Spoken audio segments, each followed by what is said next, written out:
नमस्कार सर्वांना. आम्ही राजीव गांधी ग्रुप तर्फे जनता विद्यालय व कनिष्ठ महाविद्यालय मोगा येथील विद्यार्थिनी आहोत.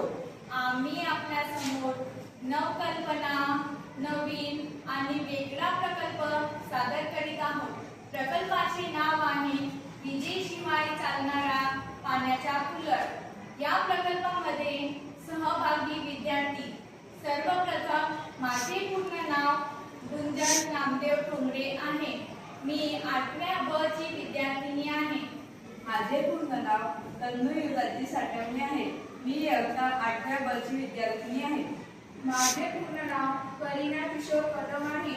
मी इयत्ता 8व्या ब ची विद्यार्थिनी आहे. माझे पूर्ण नाव दिशा पवन बावस्कर आहे. मी इयत्ता 8व्या ब ची विद्यार्थिनी आहे. माझे पूर्ण नाव हर्ष अनिल वैद्य आहे. मी इयत्ता 8व्या ब चा विद्यार्थी आहे. या प्रकल्पाचा परिचय. वीज न वापरता पाणी थंड कसे ठेवायचे हे कळते.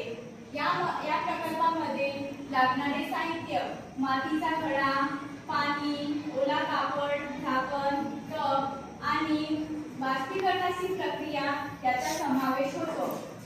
कार्यप्रणाली: मातीच्या घड्यामध्ये पाणी ठेवले जातो आणि त्या बाहेर ओला कापड गुंडाळला जातो आणि ओल्या कापडातील पाणी बाष्पीभवन होतो.